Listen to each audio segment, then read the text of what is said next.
Hello, and welcome to the Herald series of one-on-one interviews with Board of Education candidates. My name is Jill Nosa. I'm the editor of the Glen Cove Herald, and I'm here with Audre Lynne Hurston, who is one of 8 candidates running for 4 open seats for the Glen Cove Board of Education. So, how are you today? I'm good, love. How are you? Good, good. Thanks for being here. And if you'd like having me. Yeah, you're welcome, of course. And if you'd like to start by telling us what inspired you to run. Actually, it was really more someone else's inspiration that became mine. I've been here for a while, and I half of Glen Cove was under the impression that I worked for the schools because I was always somewhere in the school buildings doing something all the time. And I was approached about running. And initially I was like, well, that's kind of not me. I'm just a mom that does the mom things, and I love the kids. The community is so embracing that, you know, Glen Cove is a little weird, like nobody ever leaves. People who are born here stay here, and people who moved here don't leave. And I get it. I get the why of that. And when I started thinking about how much I genuinely in my heart appreciate the school and the school system and how it is so intrinsically part of the community and the kids and the staff, whether it's office staff or teaching staff or admin, and I was like, yeah, if I'm here this way already anyway, then why not? And my twins, I'm mom of 6. My twins are going to be seniors, and they're the last ones. They're going to be seniors in September, and they'll be leaving the schools in June. But my heart stays, So it took a minute, but once the idea kind of got in there, and I was like, yeah, it does feel right. Okay. It does feel right. Great. Okay. And what do you think is the biggest issue currently facing the district? I think the biggest issue facing everybody right now is the virus. I think Glen Cove gets extra hard hit because when we went into it from a position of underfunding and of being underfunded. And there is also the way the schools, our school district relates to and is part of the community.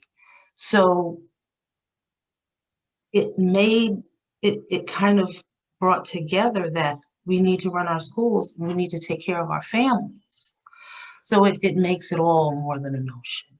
And it's heartbreaking and heartwarming to see at the same time. But it going forward, it's not going to be easy. All right. And how would you keep the taxpayer in mind, including those without children in the district? Yeah, it's a weird thing to me that I don't understand how this mindset took hold that somehow the school district is only about households with children. It's not, particularly not Glen Cove. Glen Cove is very family oriented, and it's very community oriented, but there's no divergence with those. They're just connected in a different way. You hear that expression, kitchens and bathrooms sell houses. Kitchens and school districts sell houses. We've got to get back to a place of being respectful of each other and honest and just understanding that, like I said, there's no disconnect. We're in this together. And if we fix our schools, it fixes the community. If we fix our community, it fixes the schools. They are inextricably together. And the district has recently received additional funding for the state foundation aid and from the federal government for the stimulus. How do you feel those funds would best be spent? It's a little bit tricky, in my head anyway. It's a little bit tricky because coming from the position Glen Cove Schools is coming from, having been underfunded for, I want to say since 2007, having been underfunded for X number of years, having had so much difficulty with our bond, it's difficult to see those funds as additional. Adding to that, they're rather prescriptive, so you can't just say, we're going to do this, we're going to do that, we're going to do the other. Having said all of that, though, there is an allocation for loss of learning, and we are wanting to reach out in terms of mental hygiene for the kids who were struggling and having to readjust. You know, I would like to see some really pointed attention being given to the children, to the students who were already struggling before we shut down in March, who were having trouble on March 15th before the pandemic closed us and before all of this insanity, because they were already struggling. So this is on top of that. And it's going to be a harder reach to get them because they were already, I have to reach the ones who were already struggling in a different way than the ones who have begun struggling after this. And in terms of mental hygiene, it's been hard on everybody. And for the first time, parents didn't have answers for kids like me. And I'd like to see us reach out to those kids that we were kind of losing before, and we may have lost in these last 14 months. And in terms of that emotional and mental hygiene support, you know, every struggle, you end up with a list of 2 things at the end of it. List of things you lost, list of things you gained.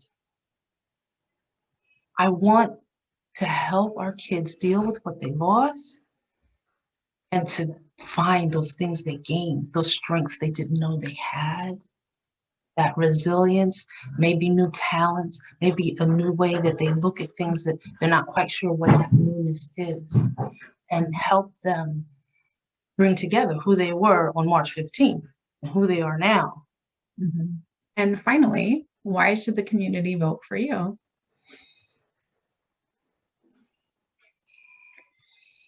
Because this is not going to sound very campaigny, I don't think, but because I feel like they can trust me. I come into this with, I've done a lot of momming. I've been doing this since 1990 something. I've been across, I've gone through a fair number of schools and a fair number of school districts and a fair number of teachers. And I've been involved in a lot of different ways on a lot of different levels. And the one thing has been true all of the time. I can't even remember the last time it was just about my kids for me. And I'll always listen. And I will always try and, where there's a gap, I will always try and bridge it. And there is never a time when the best interest of the people that I serve, that I would serve, never a time when that's not the priority. That's really it. Trust me.